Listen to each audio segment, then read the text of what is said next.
buenos días.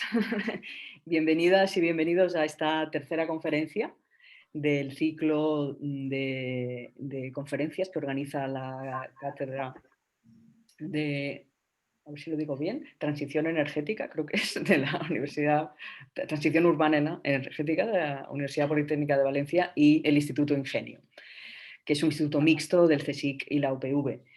El ciclo de conferencias es sobre tecnología, innovación y transiciones a la sostenibilidad. Yo soy Alejandra Boni o Sandra Boni, soy vicedirectora del Instituto Ingenio. También trabajo en estos temas de innovación social y innovación para la transformación.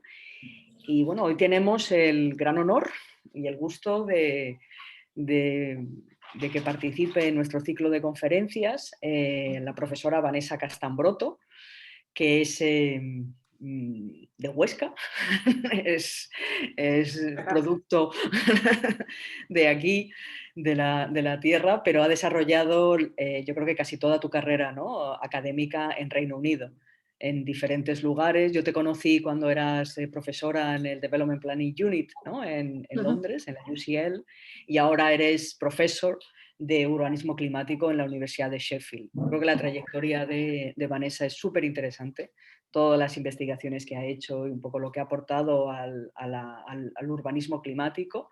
Y ahora mismo además está liderando un proyecto, un RC, un Starting Grant, sobre innovación para el cambio climático en áreas urbanas medias y pequeñas. Si quieres luego puedes comentarnos un poquito más lo que haces.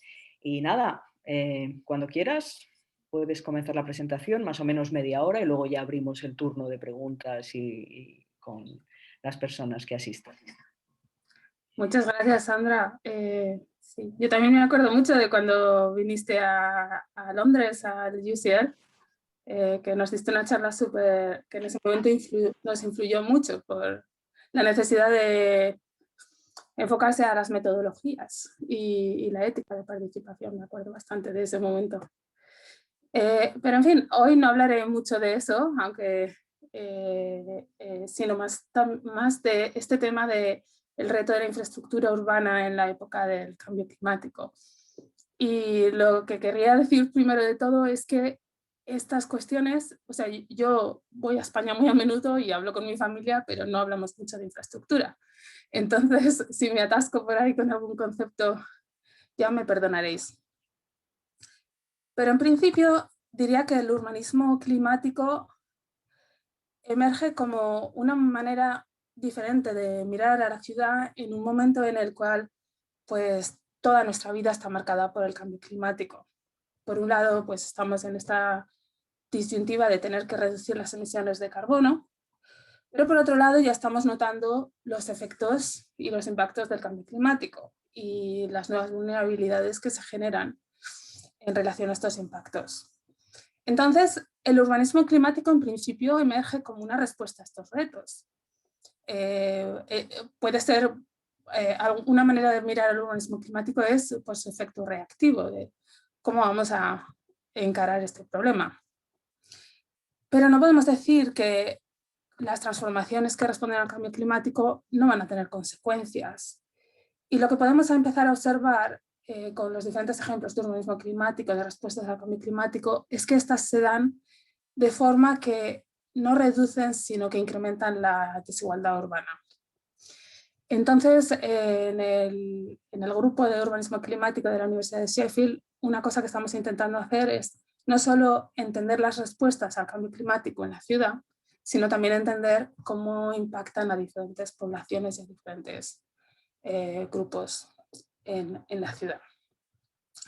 Y esta relación entre desigualdad y acción urbana, digamos, o transformación urbana, se relaciona también con la infraestructura. O sea, cuando hablamos de infraestructura en la ciudad estamos hablando de un montón de cosas diferentes, o sea, vivienda, agua, desagües, depuradoras, electricidad, calor, espacios públicos, transporte, movilidad, todos esos elementos fundamentales de nuestra vida, pero que dependen en la configuración material del medio urbano y que generalmente reciben poca atención en debates públicos, aunque ocasionalmente cierto debate emerge, pero vamos, no reciben toda la atención que merecen. considerando que esas infraestructuras son parte de nuestra vida. Y lo que estamos viendo ahora es que en el contexto de la necesidad de recuperarse después de COVID, no sé si lo veis esto, yo no veo el gráfico, pero bueno, tampoco el gráfico es tan importante. Este es un gráfico que muestra los paquetes de estímulos que se han presentado como respuesta a COVID-19. De hecho, este gráfico es un poco anticuadillo porque ya es de noviembre del año pasado. Y ahora mismo estamos empezando a ver cómo paquetes de inversión en infraestructura emergen en un montón de sitios y un poco diría yo que a lo bruto, ¿no? Como esta semana Biden ha anunciado un paquete de inversión en Estados Unidos, pero vamos, no es solo Estados Unidos, la Unión Europea, China, los mayores países del mundo están invirtiendo en infraestructura como una de las principales estrategias para salir de la crisis. Y ya desde mayo del año pasado ha habido un llamado a decir estas nuevas inversiones en infraestructura tienen que ser verdes, tienen que ser el motor para la transformación a una sociedad de bajo carbono. El problema es que cuando pensamos en cómo se van a hacer, en cómo se va a desarrollar esta infraestructura en los próximos, digamos, 50 años, y me gustaría recordaros un dato que a mí me parece muy interesante, que es que la mayoría de las emisiones que se emitirán en el siglo que viene se calcula que son de infraestructuras que no se han construido aún en el contexto de urbanización rápida en todo el mundo. Entonces, cuando miramos a la posibilidad de invertir en infraestructura para provocar una transformación, la cuestión no es cuánto vamos a invertir, que es la pregunta que quizás se salga en los periódicos y eso, sino cómo vamos a invertir, qué clases de intervenciones vamos a hacer y cómo las vamos a hacer y a qué modelos de infraestructura van a responder. Entonces, el tema de el modelo de infraestructura que tenemos y que llevamos es una cosa que me ha interesado durante mucho tiempo. Mi interés empezó con este libro, que en inglés se llama Splintering Urbanism. No estoy segura si alguien más lo ha traducido al español, pero quizá una traducción podría ser Urbanismo en astillas. Y en este libro, que ya tiene ahora cumple ahora 20 años, a mí me cambió mi manera de pensar. Lo que argumenta este libro es que la distribución espacial de las infraestructuras tiene un impacto directo en formas de desigualdad. Y así como en el siglo XX habíamos visto un movimiento hacia la estandarización de infraestructuras en modelos centralizados, a menudo controlados por el Estado, en los últimos, digamos, 20 años antes de que se publicara el libro, el cambio hacia la liberalización y la privatización de servicios públicos había llevado a una fragmentación de infraestructuras que tenían nuevas consecuencias en la desigualdad, en la creación de desigualdades de acceso a estos servicios básicos. Normalmente mucha gente presenta este libro como una crítica de paradigmas neoliberales de infraestructura, pero yo creo que el libro es mucho más rico y lo que hace es demostrar la diversidad de esos modelos, desde los sistemas de gobernanza hasta cómo se traducen esos sistemas de gobernanza en diferentes configuraciones espaciales.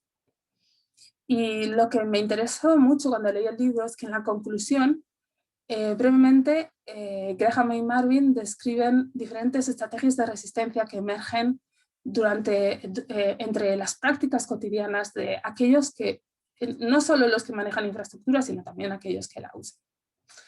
Y esa idea de que se puede resistir cualquiera que sea el modelo impuesto desde fuera, me pareció muy interesante.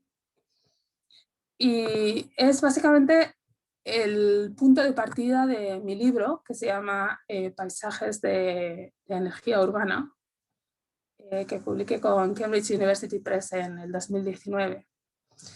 Básicamente lo que intenté en este libro es demostrar que un poquito mucho del debate de infraestructura estaba concentrado en casos de Europa y de Estados Unidos, de Australia, de lugares desarrollados donde se asumía que en algún momento se había llegado a una cobertura de infraestructura a casi toda la población. Y se veía como un proceso incremental de mejoras y eso, y de transformación hacia una sociedad verde. Sin embargo, lo que a mí me interesaba cuando empecé este libro es la diversidad de modelos, particularmente cuando miramos ejemplos que no son típicos. Entonces, en mi libro me enfoqué en 4 ejemplos. Bangalore, en India, que es una ciudad que está urbanizándose muy rápido y absorbiendo mucho del territorio alrededor de la ciudad. Hong Kong, que a mí me parecía en ese momento el paradigma de ciudad densa. Algunos de los barrios de Hong Kong son los territorios más densos del mundo. Concepción, en Chile, que me pareció que era una ciudad que se había definido por su tradición industrial, tanto de producción energética como de, bueno, tiene un puerto y eso. Y Maputo, en Mozambique, que en ese momento la vi como una ciudad que se caracterizaba por un consumo de energía y de emisiones de carbono muy bajo. Aunque, bueno, el caso es que hice trabajo de campo en estos casos de estudio, excepto en Concepción, donde me asocié con unos colegas de Chile y trabajamos estos 4 casos de estudio de manera comparativa. Y en resumen, lo que el libro presenta son 1000 modelos de infraestructura, 1143 modelos, no me importa cuántos exactamente, pero que funcionan o no funcionan dependiendo de dónde se encuentre uno. O sea, por ejemplo, en Maputo la gente depende del carbón vegetal, aunque incluso en momentos en el que el carbón vegetal es más caro que los sistemas de gas. Pero muchas familias no se pueden arriesgar a comprar una cocina de gas porque el precio de gas puede subir de manera imprevista y muchísimo. Y sin embargo, los cambios en el carbón vegetal, al ser más incrementales, esas son cosas que ellos pueden manejar dentro de su economía familiar. O, por ejemplo, otro ejemplo en Bangalore, por ejemplo, hay una conexión muy cerrada entre los sistemas de energía y de agua.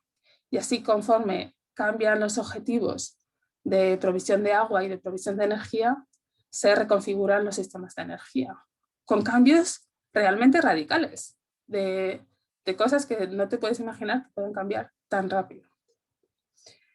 En muchos casos, los modelos de acceso a la infraestructura son provisionales y precarios, como pasa en Concepción, en Chile, donde hay toda una economía alrededor de la leña para provisionar los hogares, para mantenerlos y para cocinar también, en una ciudad que está en el centro de la red nacional de electricidad. Entonces me parecen que son muy interesantes esos ejemplos. Sin embargo, cuando miramos los sistemas fundamentales de cómo se organiza la energía en diferentes proyectos de transformación hacia el bajo carbono, pues nos encontramos más o menos que hay estos 2 modelos que se reproducen constantemente. O sea, por un lado está el modelo, esto por ejemplo son los imaginarios, estos los desarrollé leyéndome el Pacto Verde Europeo, pero en realidad los puedes encontrar en un montón de situaciones.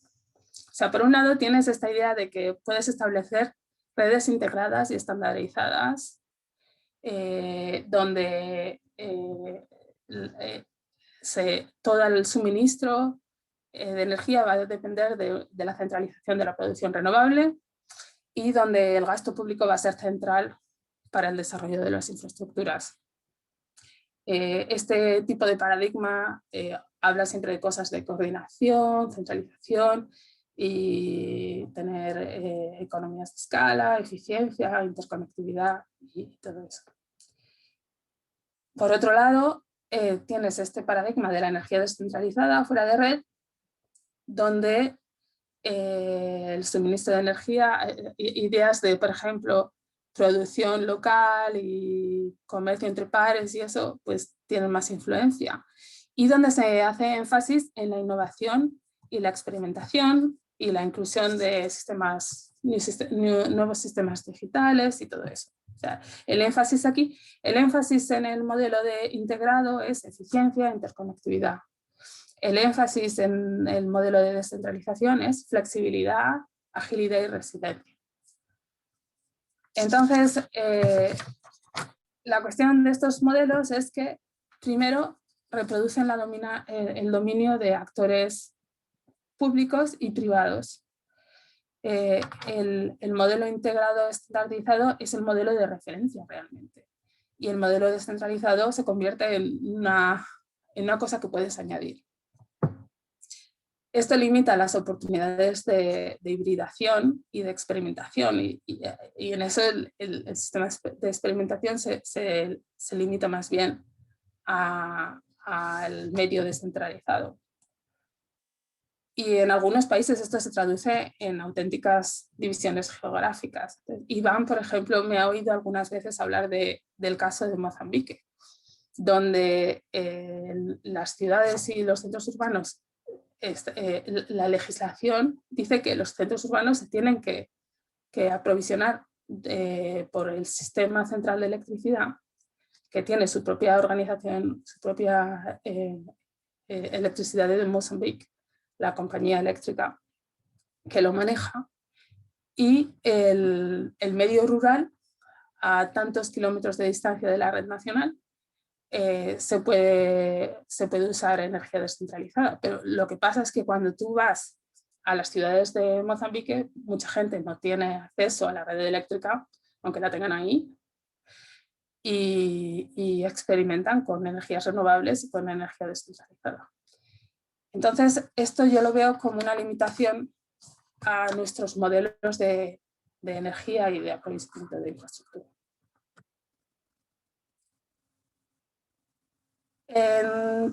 Entonces, esto es como un poquito el punto de partida para pensar qué puede ser qué clases de agendas de investigación podemos desarrollar dentro de un urbanismo climático. Por un lado, el impacto del cambio climático es multiescalar. Y hay gente, por ejemplo, que mira mi trabajo y me dice, oh, bueno, si tú eres la que dice que hay que mirar al cambio climático en las ciudades. No, yo digo que hay que mirar al cambio climático en ciudades y en otros sitios. Más bien me pondría en el campo de los que piensan que una sola escala nunca va a responder al cambio climático. Pero la reacción a este argumento es coordinar escalas. Pues tampoco me parece apropiado, porque hay muchas cosas que no se pueden coordinar. El problema es que no hay una escala de gobierno en la que puedas responder a todos los retos del cambio climático. Además, la evidencia, también soy autora del IPCC, y uno de los temas que está emergiendo en los últimos meses es esta idea de los riesgos en cascada, que resaltan aún más la interconexión de las infraestructuras. No solo la interconexión de las redes o la interconexión entre los diferentes elementos de la infraestructura urbana, sino también las interconexiones entre diferentes lugares y geografías. Y finalmente, cuando pensamos del urbanismo climático, en este volumen editado que salió en diciembre, propone que el urbanismo climático no es solo una cosa que tengamos que desarrollar o una respuesta, sino también es una narrativa de intervención. Y como narrativa de intervención la tenemos que mirar desde una perspectiva crítica. ¿Qué clases de fuerzas se movilizan alrededor de este paradigma del urbanismo climático, alrededor de esta necesidad de respuesta? Por ejemplo, David Watchmuth y Hilary Angelo acaban de editar una colección de artículos que exploran esa cuestión de qué significa cuando empezamos a pensar que las ciudades tienen que responder al cambio climático. ¿Qué responsabilidades les estamos atribuyendo? ¿Pueden responder realmente? ¿Pueden responder al nivel que queremos? ¿Y qué consecuencias tiene eso para las respuestas que estamos dando? Todas estas son preguntas pues, que todavía no tienen grandes respuestas y que merecen mucha atención y a las cuales les estoy prestando atención.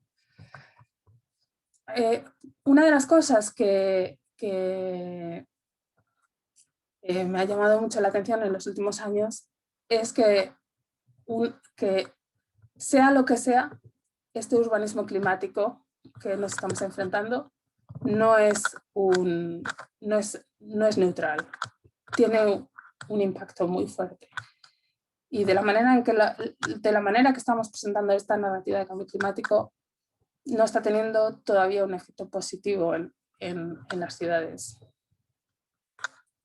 O por lo menos no solo un efecto positivo. Claramente hay cosas que funcionan, pero también podemos ver que hay una asociación entre los impactos y las respuestas al cambio climático y las desigualdades, la reproducción de desigualdades estructurales en las ciudades.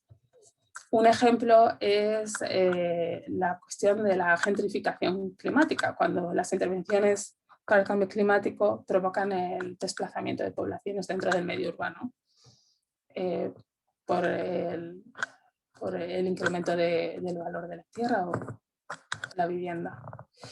Y luego también podemos ver la emergencia de ideas de autoritarismo de un corte verde, ¿no? Donde se plantean intervenciones, por ejemplo, se pone a un lado la participación en los procesos de planeamiento urbano en nombre de la urgencia de la intervención del cambio climático.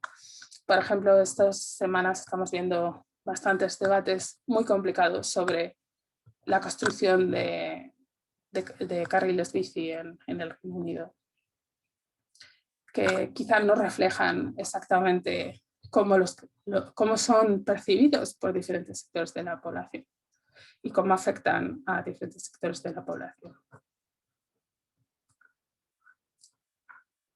O sea que ya me voy acercando a la conclusión y en resumen, creo que todo lo que tengo que decir se reduce a que un urbanismo climático más justo, que no reproduzca estas desigualdades, sino que las limite y que las ponga al centro de la transformación, requiere diversidad, diversidad y más diversidad. Y cuando hablamos de diversidad, hablamos de varias cosas. Por ejemplo, hablamos de diversidad de necesidades, entender las poblaciones urbanas como poblaciones diversas, y para esto creo que un urbanismo climático tiene que adoptar una perspectiva interseccional. La interseccionalidad es un concepto que viene de teorías feministas y de la idea de que cada persona se encuentra con diferentes sistemas estructurales que condicionan sus vidas y también sus accesos a la infraestructura. Entonces, esto es una perspectiva que tiene más y más influencia en la infraestructura y que a mí me gustaría traer al centro del urbanismo climático.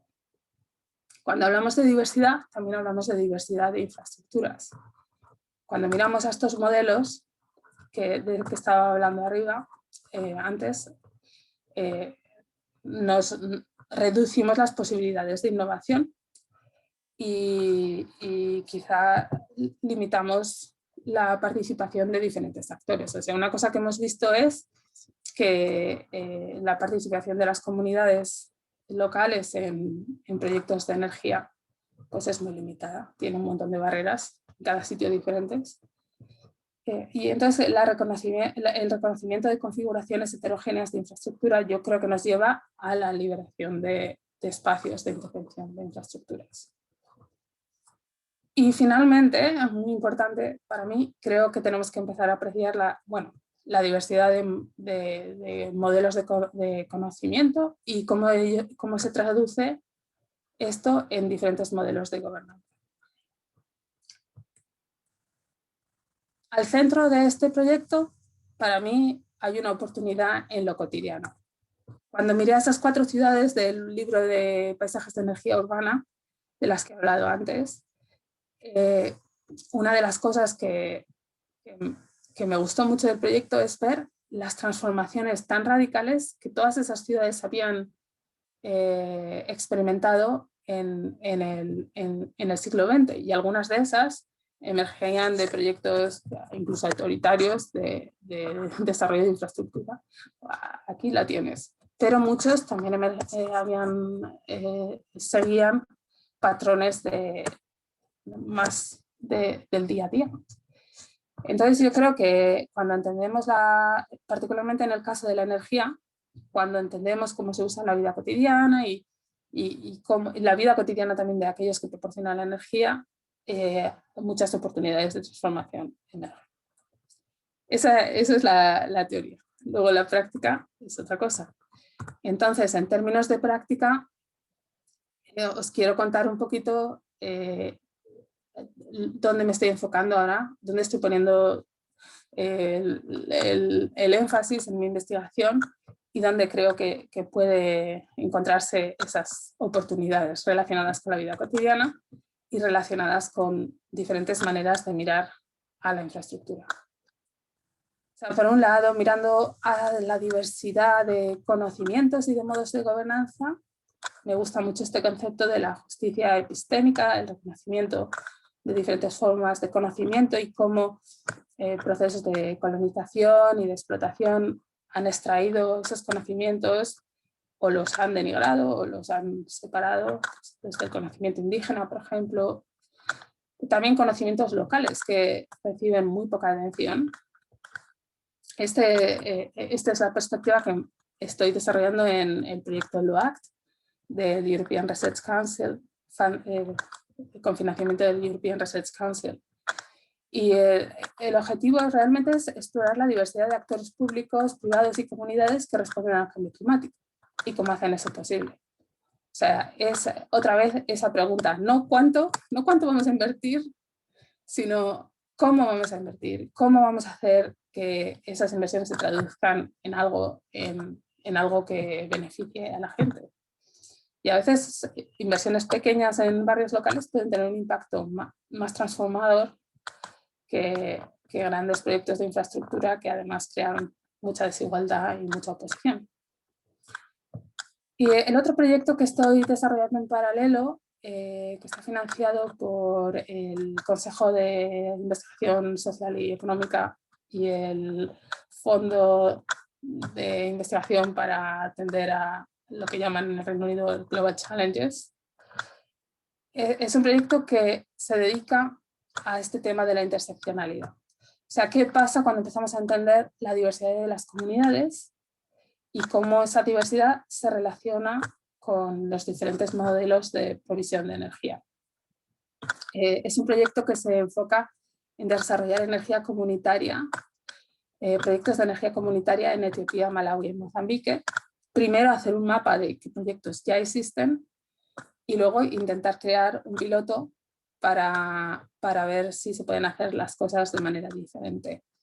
En particular estamos pensando de que este piloto no será es un proyecto de mini-grid, que no será unos paneles centralizados y luego las casas se conectan, sino más bien un modelo distribuido de paneles solares. Y bueno, pues estamos empezándolo, intentando conseguir permiso, que cuesta bastante, y a ver cómo va. Pero el proyecto tiene un componente muy fuerte etnográfico, de pensar, bueno, si hacemos un proyecto de experimentación con energía comunitaria, ¿cómo va a afectar a diferentes núcleos de la población? ¿Quién va a acceder? ¿Quién no va a acceder? ¿Qué relaciones sociales va a generar? ¿Qué relaciones sociales va a romper o a dificultar? Y bueno, pues esto es lo que estoy intentando hacer. un poco conectar la crítica, la geografía crítica con posibilidades de acción transformadora y dar una orientación positiva a una cosa que en principio parece como un poco negativa, que es este urbanismo climático. Muchas gracias y aquí acabo. Pues muchas gracias, Vanessa, por esta presentación llena de propuestas sugerentes.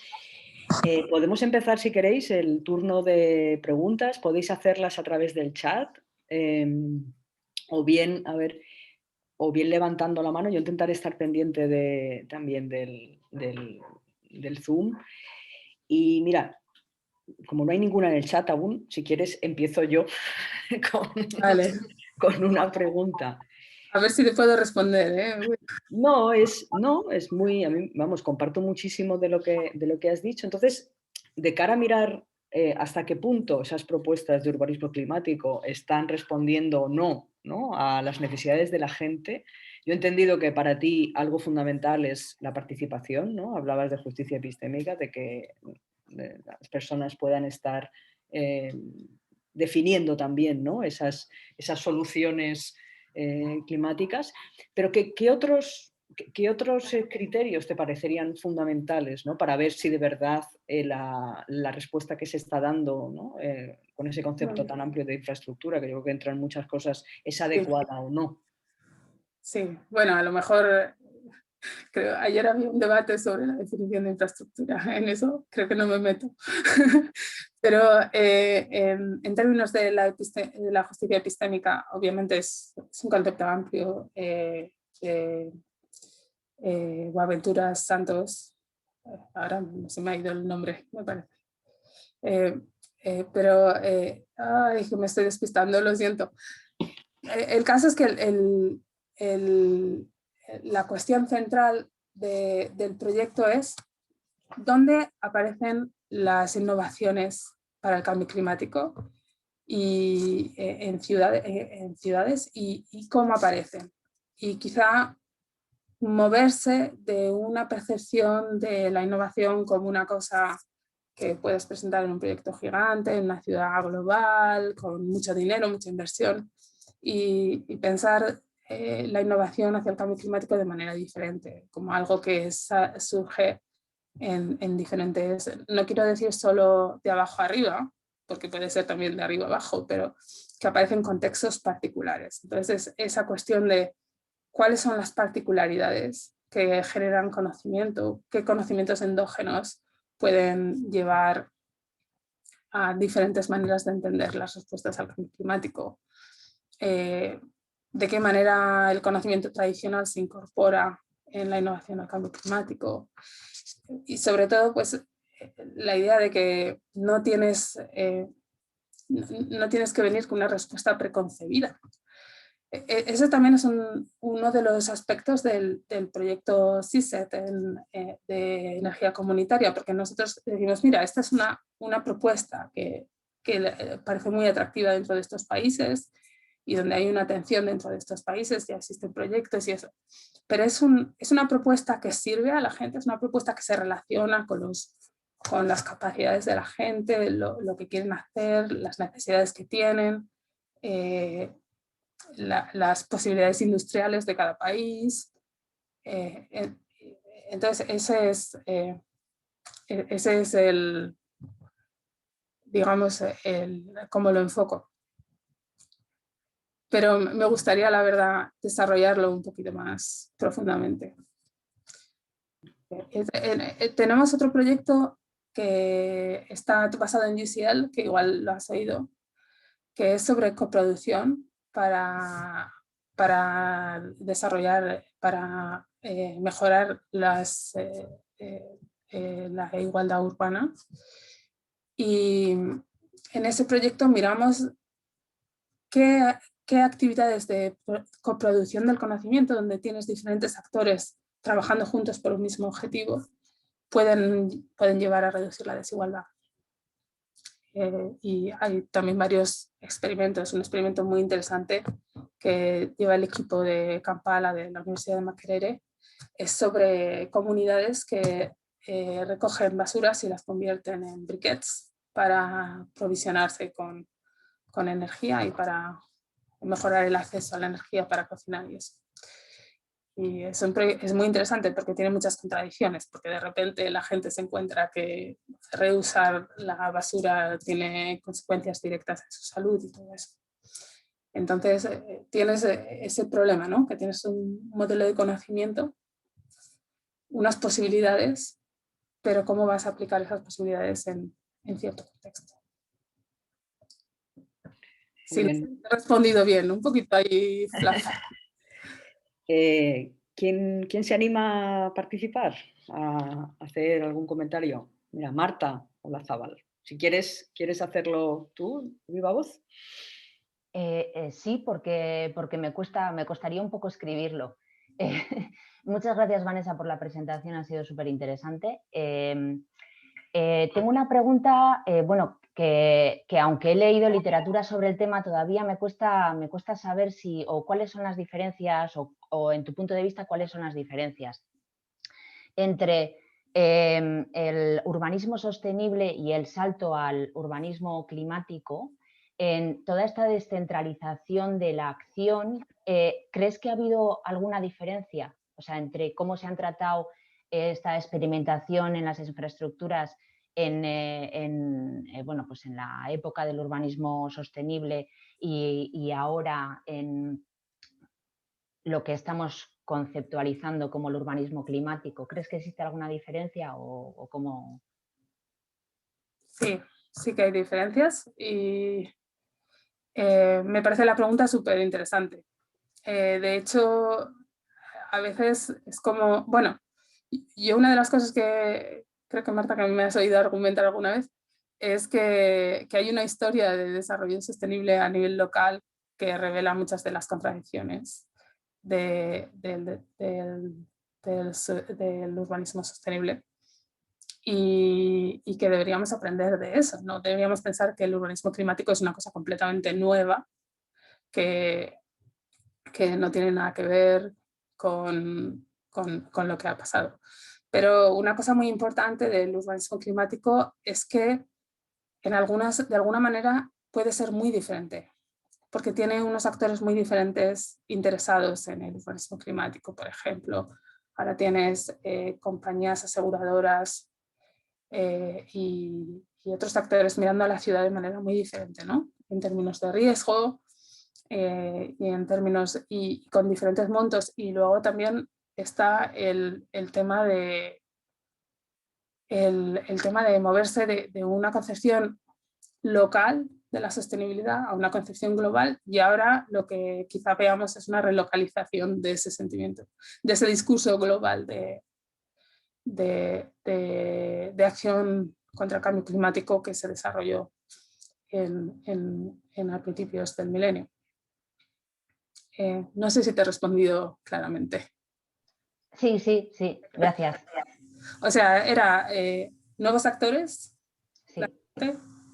Nuevos discursos, una reconsideración de las escalas de intervención que digamos ahora están volviendo a nivel local y una reconfiguración del capital y de las inversiones que se están haciendo. Muchas gracias. De una manera es como, todo es un poquito diferente siempre, pero siempre hay un poquito de reproducción de los discursos estos que han estado navegando nuestras ideas sobre la ciudad y sobre cómo intervenir. Hay otra pregunta en el chat de Vicky Pellicer, de Las Naves. Vicky, ¿la quieres hacer de viva voz? Sí, la hago y así igual más fácil. No. Bueno, Vanessa, muchas gracias. Muy inspiradora. La verdad es que tengo muchas preguntas, pero voy a hacer solo una. Bueno, y si luego hay tiempo, pues lo hago dos. Pero es que me ha resonado mucho aquello que has dicho como punto de partida del urbanismo climático, aquello de los riesgos en cascada y la interconexión entre los distintos lugares.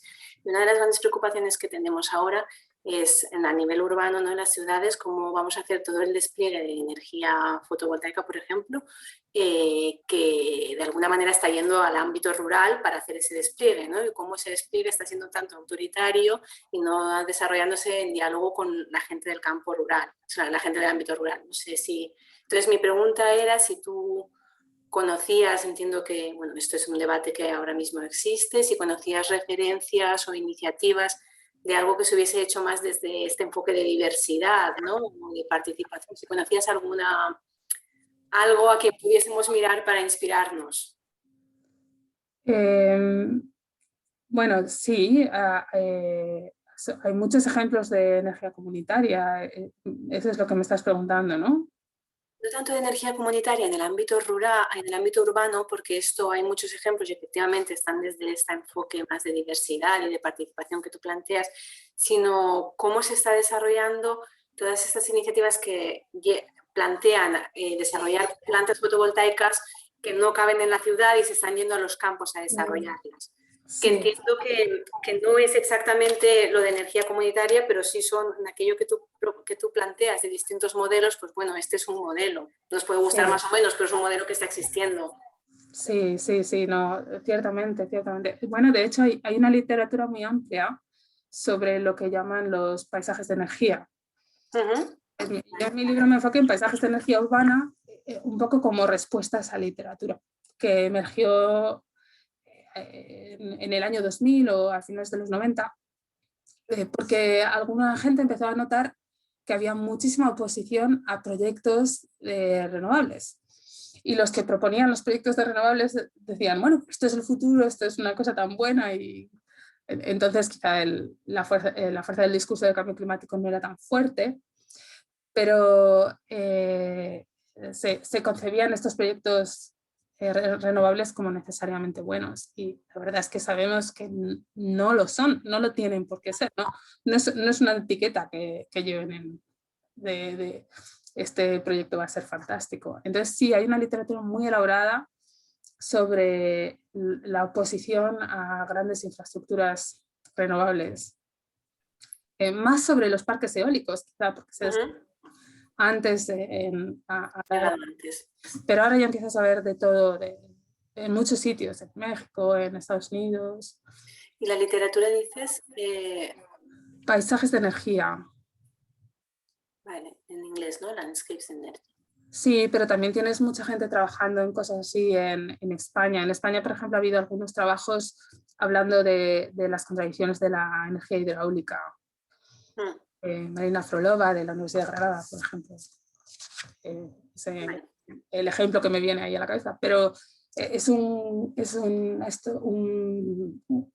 cuerpo de literatura muy importante, sí.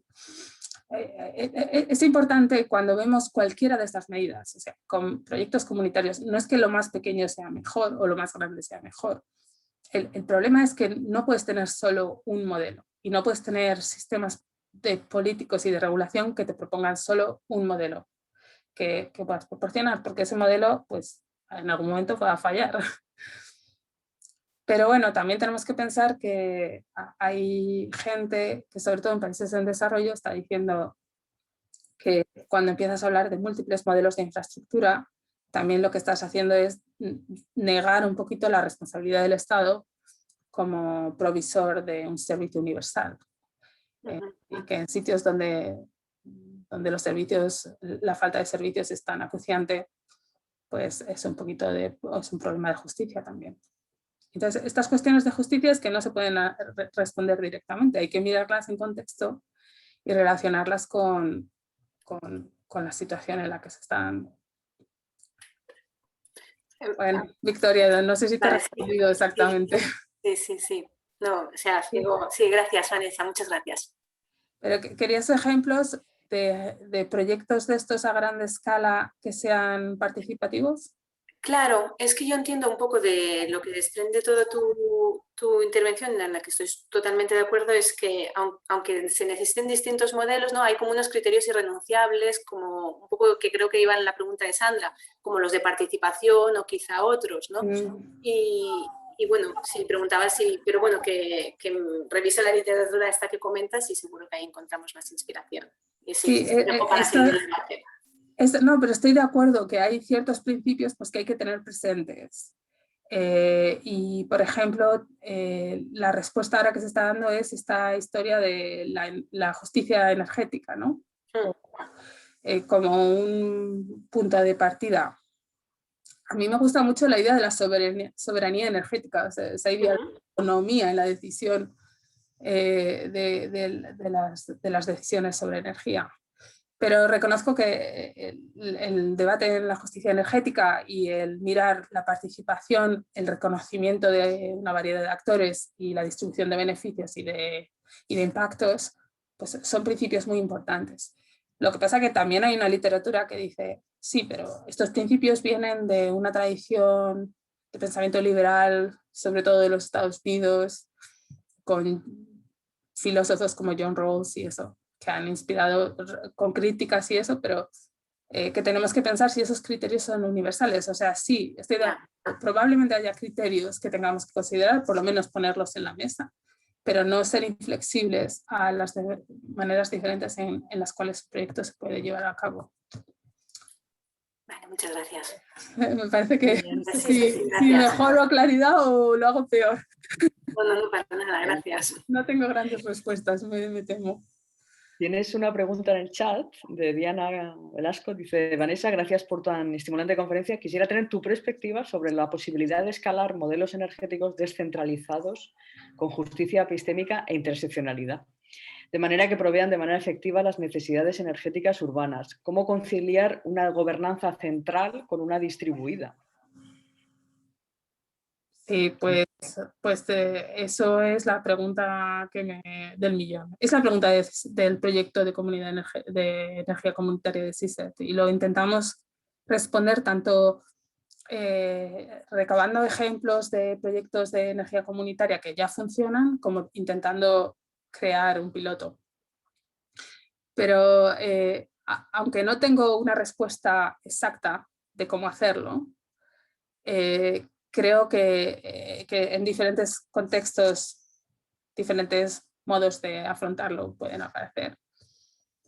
Lo que sí que querría decir, Diana, es que a mí, idealmente, me gustaría que los sistemas energéticos no fueran tan cerrados y tan oscuros y que permitieran el acceso a través de, no sé, si quieres poner la energía, el aprendizaje de los sistemas de energía y eso, que no fueran tan cerrados a la gente, porque en muchos casos eso excluye a la gente y lo hace difícil el intentar desarrollar modelos locales. Pero si pudiéramos pasar esa barrera, quizá y que la gente se interesara más en su propia infraestructura, yo misma, que muchas veces no lo hago, creo que es un punto de partida para empezar a negociar colectivamente cuáles son los problemas. O sea, el modelo de energético en el que yo he crecido y en el que yo he vivido es uno en el que la electricidad viene a tu casa, el gas viene a tu casa y básicamente poco te enteras, ¿no? Y si quieres hacer una alternativa te cuesta mucho esfuerzo. Incluso aquí, por ejemplo, bueno, te cuesta mucho esfuerzo. Entonces, yo creo que si hubiera más oportunidades para desarrollar autonomía entre la gente, pues eso también conlleva más oportunidades para negociar esos modelos distribuidos. He oído mucho hablar de blockchain, no lo sé cómo funciona. Creo que vamos a usar una cosa simplificada para la microgrid que estamos intentando hacer en Maputo, pero no creo que haya una sola respuesta, una bala de plata que nos va a solucionar el problema. Creo que lo que hay que hacer es abrir estos modelos de infraestructura y en esos sitios donde hay más acceso de los ciudadanos a cómo se planean las cosas, pues bastantes cosas están ocurriendo bastante interesantes, ¿no? En temas de agua y de saneamiento y eso. Podría ser un approach el de transición mixta entre infraestructura centralizada y descentralizada. ¿Sería suficiente? ¿Qué tan rápido tendría que hacerse?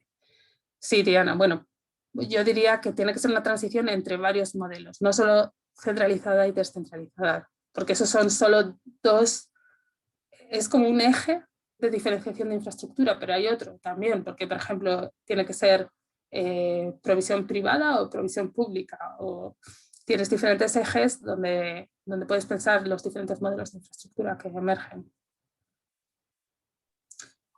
Muy bien, una pregunta Ya. de Corentín. ¿Quieres hacerla tú? Sí, hola, gracias. Pues aprovecho para dar las gracias también a Ingenio de la Cátedra por invitar a Vanessa, que la verdad es súper interesante. Yo trabajo en la Fundación del Ayuntamiento de Valencia y mi pregunta va a ser bastante concreta. Ahora nos llegan propuestas de expresión de interés del Ministerio para fondos de recuperación. Por ejemplo, comunidades energéticas era una expresión de interés que había por ahí. Sí, ya lo vi. Financian infraestructuras y nos preguntan cuántos paneles queremos poner, pero hay muy poco para justamente toda la infraestructura social necesaria, ¿no? El tema de no es solamente financiar placas, ¿no? Es como todo el proceso que conocerás seguro, como muchos que estáis aquí. ¿Qué cuesta esta infraestructura social? ¿Cuántas personas necesitamos para eso? Nosotros intentamos hacer una propuesta justamente para pedir dinero para hacer todo el proceso, porque entendemos que el problema no es poner las placas, es realmente cómo haces este tejido para tener comunidades organizadas y todo eso. Porque nosotros desde un poco la parte pública lo que vemos es que después de la crisis del 2008, pues somos menos, con menos recursos, y ya no somos capaces de aprovechar los fondos que hay europeos. Ahora llegan aún más fondos y no somos más. Entonces, mi pregunta era realmente si tenéis desde los estudios que estáis haciendo indicadores, datos que podrían permitir argumentar un poco este discurso de financiar los procesos más que infraestructura dura. No sé si son los términos exactos de apropiados, pero es un poco la idea que nosotros intentamos promover y decir, mira, no es solamente dinero para infraestructura dura, que sea centralizada y descentralizada, es también infraestructura social. Y nos faltan argumentos muy concretos para poder decir, mira, yo vuelvo de un año en Francia, pues te puedo decir que en Francia hay más personas trabajando en el sector de energía para democratizar la energía que en España, hasta en zona mucho más rural que Valencia. Pues estos tipos de indicadores me gustaría saber si tenéis un poquito de literatura sobre eso. Imagino que sí. Sí, bueno, eso es un poquito lo que estaba intentando decir de una manera un poco extraña, pero sí, es la infraestructura social, genial, exactamente, es lo que se necesita. Y la infraestructura social no se puede construir desde una compañía proporcionando un montón de paneles solares, sino hay que construirla pues, en ciudades, barrios, en colaboraciones. Pero, concretamente, ¿tenéis estudios de, no sé, comparación de sistemas de gobernanza a escala de ciudad para saber qué intensidad? Hablamos de intensidad energética a nivel de ciudad, para saber cuántos kilovatios horas consumimos por habitantes. Pero, Ojo, pero de saber sí. de cuántas personas están trabajando en un entorno geográfico definido en la transición energética, porque yo creo que de eso se trata, porque no podemos pretender hacer. No sé si este modelo nuevo también requiere aún más fuerzas para estos procesos que el antiguo. La infraestructura centralizada, pues igual era aún más fácil de hacer con pocos medios humanos, vamos a decir. Pero realmente para mí es esta la pregunta, ¿no? Si queremos cambiar este modelo, necesitamos aún más, pero no más infraestructura, más personas. ¿Sí? Más gente, no, estoy completamente de acuerdo. El proyecto CESET está haciendo un inventario de eso. Lo que pasa que no tengo nada publicado todavía, igual en 2 años, con ese nivel de detalle de cuántos proyectos y qué resultados se obtienen, ¿no? Con tanta gente y qué capacidades se necesitan también, porque no solo necesitas gente que pueda acceder a esos sistemas, que pueda diseñarlos, que pueda... entonces, no sé, yo me imagino como un mundo diferente donde la gente pudiera ya desde la infancia crecer con estos sistemas de infraestructura manejándolos, ¿no? No como, entonces, claro, allí tendrías la capacidad añadida, pero no sé, también tengo dudas si un modelo así sería... Es como cambiamos este modelo. Bueno, tampoco quiero alargar el debate, pero que nosotros vemos que a nivel de recursos hace falta mucha más capacidad para tramitarlo. Y de momento no está diseñado el proceso de, como decías al principio, ¿no?, de fondos de recuperación para eso. Es decir, es que Sí, el problema... de justificar o contestar eso. Pues. Sí, los fondos llegan en paquetes de inversión que solo lo puedes capitalizar si ya estás preparado para hacerlo. Y claro, solo están preparados para hacerlo los que no hacen las cosas como las han hecho siempre. Entonces, ese es un grave problema. Por eso digo que no es cuánto, sino cómo. ¿Y quién? ¿Y quién? Yo creo que a lo mejor hay un poquito de algunos modelos más esperanzadores de algunas ciudades europeas que tienen sus propias compañías de energía, cómo las han manejado, cómo han construido esos sistemas. Y la descentralización de la energía yo creo que siempre es una cosa positiva.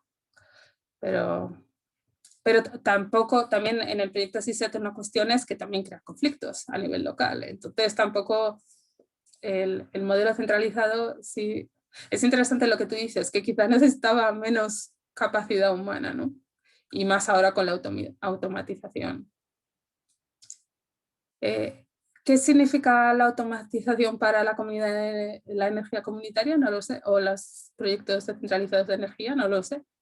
Eso creo que es una pregunta bastante interesante. No sé si hay alguien que la esté respondiendo. Porque quizá eso podría ser una combinación. No lo sé. Pero Corentín, ya lo que resaltas es súper importante. Estoy completamente de acuerdo contigo, que necesitamos infraestructura social, necesitamos gente que tenga el tiempo y las ganas de... Y con frecuencia está tiempo nosotros de hacer una propuesta, una expresión de interés, puedes justificar si hay trabajos científicos, lo digo por si alguien lo tiene a mano, nos interesa porque si no hay una pequeña línea que habla de procesos de dinamización, todo el resto son infraestructuras. Pues es muy difícil en este caso poder realmente hacer una propuesta ambiciosa, la hemos hecho, pero tenemos dudas para que vaya siendo aceptada. Muchas gracias por la respuesta. Y se relaciona un poco con los dos modelos de infraestructura, la idea de que se reproduce todavía ese modelo centralizado donde los grandes inversores públicos y privados tienen preferencia, digamos. Ya no sé si hay alguna otra pregunta. No, yo creo que ya no, y tenemos que ir cerrando. Vale. Le voy a dejar que cierre a Carolina. Nada, solo darte las gracias. Ha sido un gusto escucharte y ver además pues, que estás trabajando mucho y con propuestas muy, muy interesantes. Y nada, también gracias a la Cátedra de Transición Energética Urbana, que ahora lo digo bien, y al equipo de Ingenio que está apoyando este ciclo de conferencias. Si quieres, Carolina, comentas la próxima conferencia y cierras tú. Muy bien, gracias Sandra y muchas gracias a Vanessa por la presentación y las respuestas al debate. Ha sido muy interesante. Un gusto escucharte. Nada, a mí solo me queda emplazaros a asistir al último seminario de este ciclo que hemos organizado entre Ingenio y la Cátedra, que tendrá lugar el día 29 de abril.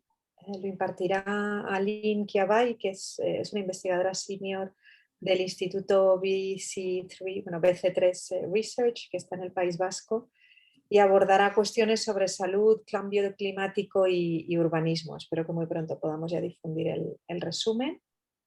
Y nada, a todos los interesados, nos vemos el día 29. Muchísimas gracias a todos por la asistencia y la participación. Gracias. Adiós. Adiós, gracias.